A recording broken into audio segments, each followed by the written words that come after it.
Our first speaker today here in track 3 is Anastasia Prosina, and she is working on a master's degree in space architecture at the University of Houston. She's from Siberia, Russia, and she's going to talk to us about high-fidelity Mars analog habitat that's being developed in Iceland. Please welcome Anastasia.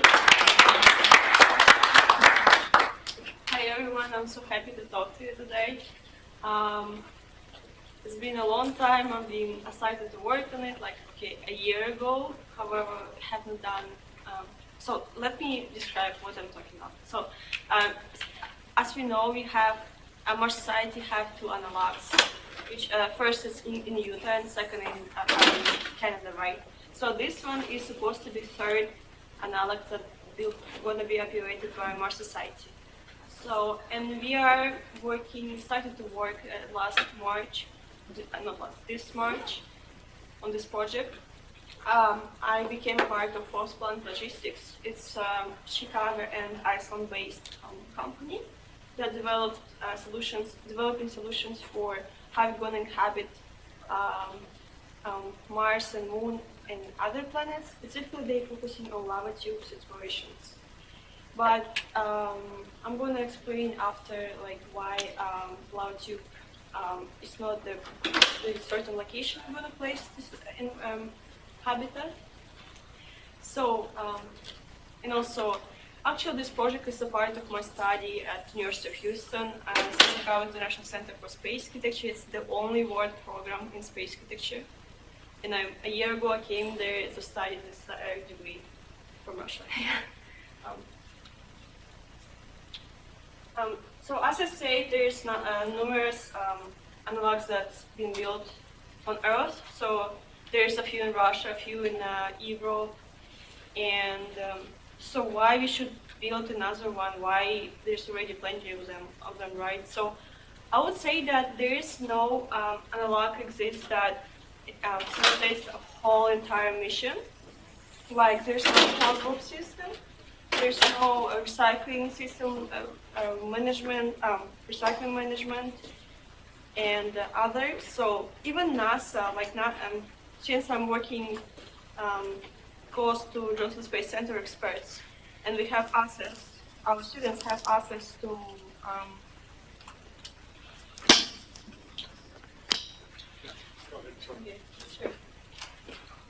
our students have access to mock-ups at Johnson Space Center, and we have this first hand knowledge since we are so much close. And even at NASA, it's not developed well. We don't have, they don't have furniture that's actually going to be sent to Mars. It's not a closed-loop system. So as I said before, so I started last semester, from January, I started to work on research on what we have now on Earth and what we can succeed, what we can develop actually in terms of high-fidelity Mars analog habitat. And you can see here, there is names of analogs that's ever been built, and then there's points that depict whether they have all this capacity that actually needed for Mars exploration. And you see that it's not ideal, right? So we should focus on ideal things, right? So why Iceland? Because there is cold weather. So basically there is kind of close mineralogy to Mars. And this site was chosen, and it's also remote, and it's 3 hours away from Reykjavik.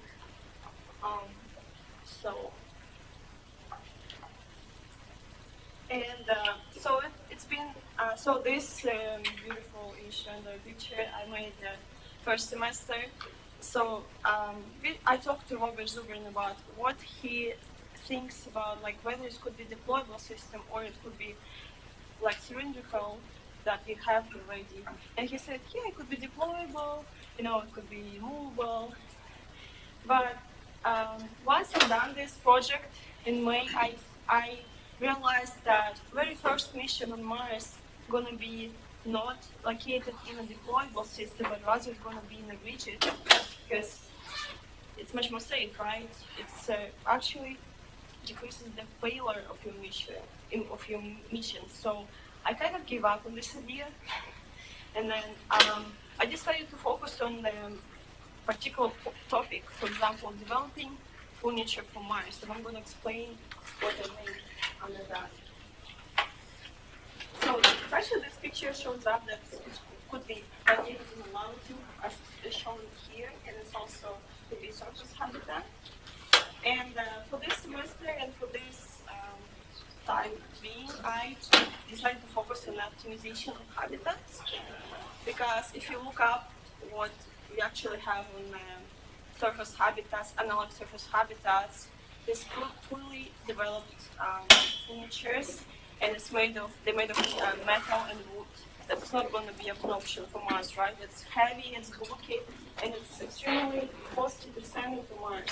So just one million here, like if you send it, it's going to be $2 million. It's like, what? And including all the parts of habitat, it's not going to go. And for me, it's so amazing why you're still not thinking about this problem, why you're not thinking about in terms of what you actually can create. Extremely new, not using the same furniture as we use. Like I'm talking about Mars Desert Research Station, right? So as you could see, they use just office chairs, just kitchen counters, and so my focus is how we can actually make it more lightweight, deployable, multifunctional, and low costing, right? So as I said, and this problem is kind of when you have this weird animals, like, and remember that in space every inch is important, right? So when we build a habitat that is tend to be rounded, right, because of the physics in space, so you have this problem that all the furniture we have is rectangular, and then it doesn't fit perfectly in the round-shaped architecture. So I tried to solve this problem. And then I tried to solve this problem that, as I said, furniture is not light, it's heavy, and it's expensive. And for example, what I mean under the configuration, it's, so for example, we sleep like 8 hours in a habitat, and then we work, and then this space where we sleep is actually empty. So how we could actually think about how we could use this space again and again, like, because there's shortage of space, and we should think about how to use every inch smart. So it's a 3D model of what we have in our hand. It's a flash line on the left, on the right is MDRS, and on the right is Canadian space station, not space station, habitat station. And as you see, it creates, when we just thinking about in terms of architecture that we have on Earth, it is not applicable. Because we separate these places equally into long, narrow places where you don't feel really comfortable to live. So, and I also asked myself, do we actually need to have a sink in the kitchen? Because shortage is going to be extremely minimal. I mean, water is going to be minimal in our everyday use, and we're not going to do dishes. And sinks could be, just as small as, a cup, or. But as you look up the habitats that we have, it's actually they use the ordinary kitchen sink that is big and supposed to, fit all the dishes we do. So, and also, do we need separate sleeping quarters? Do we actually need it? Right? As I said, could we use this space multifunctionally? And also, how do you actually how we can use colors and lightings in order to enhance the mood of your crew. And it's extremely important, I would say. Like from my practice, when you're building something inside of the small capsule, I've been working on many projects, space architecture projects. I've been designing a space station, a commercial space station, interior of commercial space station, and for these tasks, it's extremely important to think about how people will feel inside, how colors and lighting work, how, because NASA identified two major risks in a deep way, and not deep way, in a space exploration for humans. First is radiation, and second is behavior, human health. It actually means that there is conflicts arise when you live with the same people for at least 500 days, so if you're thinking about Mars. So with the same people, it's not your family, and it drives crew mad, and there's other conflicts, and it's actually it's extremely it's a enormous reason. It's extremely I forgot. So this is aspect of your mission is a thing that actually can decrease your success of mission. I'm talking about crew behavior health. So my inspiration drew from, if you know Google offices, they use kind of small capsules when you want to hide away. So you get in and then you work from your computer and you feel okay. So you don't actually need to have a separate place for your work. And the same as for your sleeping. So you could actually create kind of a tent in a habitat and then sleep there. And then once you are up and then it's in the morning and then you switch to another activity like getting some food and then work. So it's actually this place could be you could store it, and then once you go back, go to sleep again, so you deploy it again and you sleep again. And also the second picture is about how you can make our habitats much more spacious, because it's a tiny environment, and using right colors and right lights, it's something that everybody should consider when designing habitats, surface habitats, space habitats. And third, it's a partition, so it's a system of partitions. Like when you're working, and then if you wanna, so there's 2 modes of work when we're talking about working on the Mars habitat station. So first, it's independent work when you it's predominant mode. So you work like 5-6 hours, and then you might have a meeting that's actually you can get rid of the partitions and then create the common place, and then you can talk, and then you create this partition again. So it's a multifunctional use. So as I said, I love this picture so much, and it really have to. It's even though it's not real. So color, you probably never thought about it, but color makes us feel different. Like every building that we, for example, this one, we feel different in every building, and you never thought that it's actually how architects and designers thought about like what kind of color we can use and what kind of lightings, and for example, if you wanted to make a building spacious, you would use white and maybe some hue of blue, light, and something like this. So, and it's so much applicable for. Okay, thank you. It's so much applicable for especially space stations, because it's much less space than when we're talking about Martian habitats and moon habitats. So it's also important to consider like how long approximately we spend in each places. So how long it takes to, in what place it takes to spend in operations, how long it takes to spend in one lab and 2 labs, and So it's my initial drawings. I still have some time to work on it. So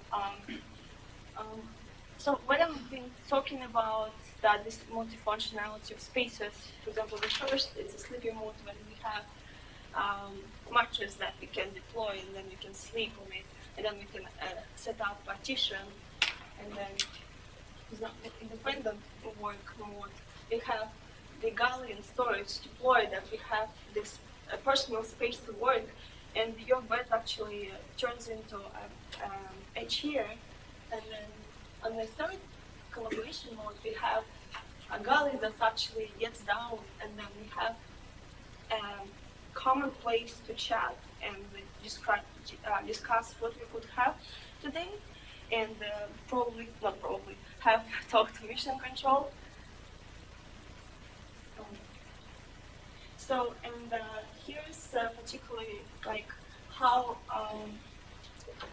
counters would work. So in the first picture, it's in a forward position, and then we can deploy it, and then go to the station. And then on the left, you can see examples of how we can actually set up research routes. It could be plug-in approach, because you remember that it's only third gravity, and it's nothing really heavy. And our body becomes kind of, you're gonna weight like a fat cat or small dog, and then you shrink. So it's and our weight is distribute differently. So hence we can create mattress that could be 3 times thinner than we have here. Hence, it decrease the price that that we use for this particular mission. And then this bed could be, as I said previously, could be turned into a chair by elastic bond. Yeah. Elastic bond. And yeah, that's it. Yeah. I'm ready for questions.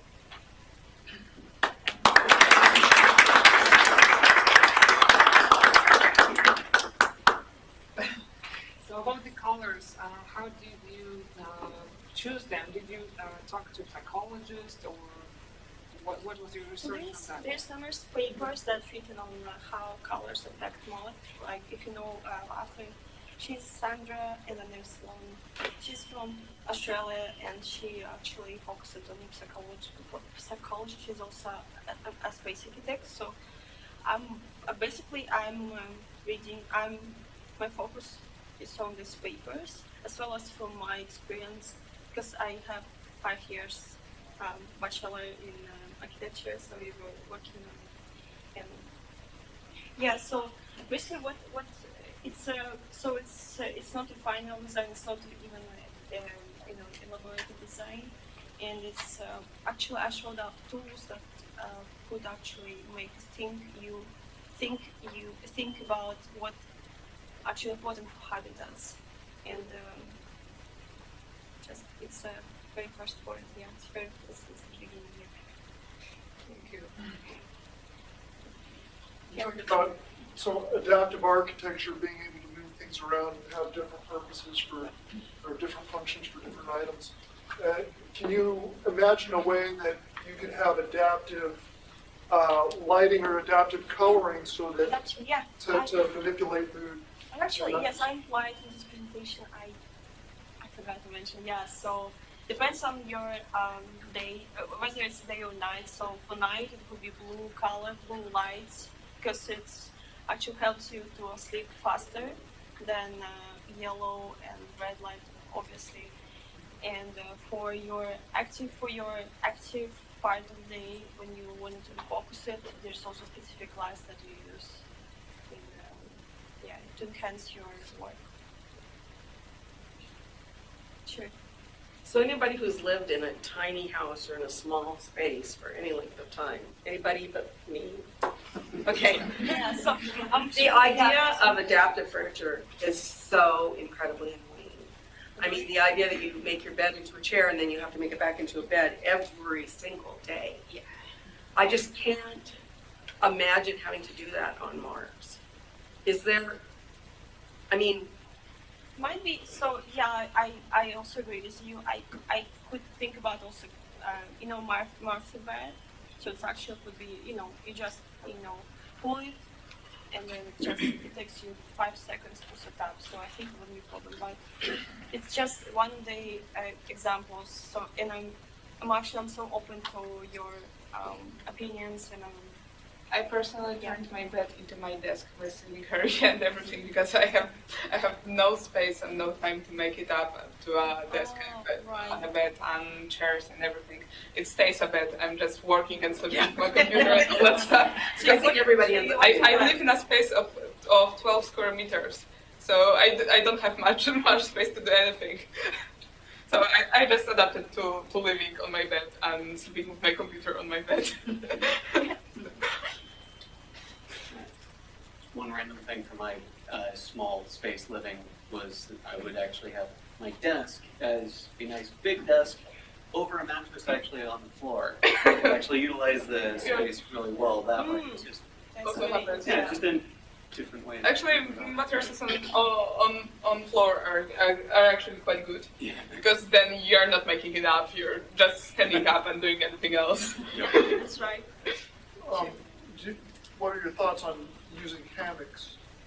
So yeah, it's also a good question. I also consider this, but since it's you can use it for everyday use, since your posture in the hammock is not like even in the surgery, it's like your curvature of your back is it's not resting curvature. It's not. Okay.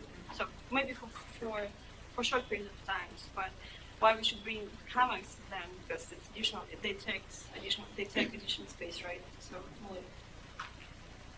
So the bedding you showed there was the cone, that wasn't a hammock? I mean, it looked like it was something you use as a hammock with a... It's like a little pod. Yeah, it was a little pond that you had like that. It looked So it's like actually you it was partition. Yeah, it was just like first you set up your mattress, and then the second you set up partitions that covers in like as a tent, but it's faster to set up. So it was partition actually. And did you do any research on materials? Because of course, in a confined environment, Yeah, I'm guessing. yeah. Yeah, I really consider materials. Yeah, and also special texture, like because certain texture makes us feeling better. So yeah, and it's a good question. So especially when people like from NASA, they ask, okay, if you're using inflatables, it's all guys. So, okay, well, you can use different material. Like there's no. I feel like inflatables are not that popular, and I don't know why. Because like you can use different materials that doesn't make outgassing. So I don't know. It's like NASA just set out this rule, and then they're like there's so much suspicious of mentioning inflatables. Yeah. So just to that end, I'd be super interested in closed cell phones because they're a bit more structurally sturdy than inflatables. Yeah, sure, yeah. It's a good point. Yeah. Using foams, especially for soundproofing. Yeah.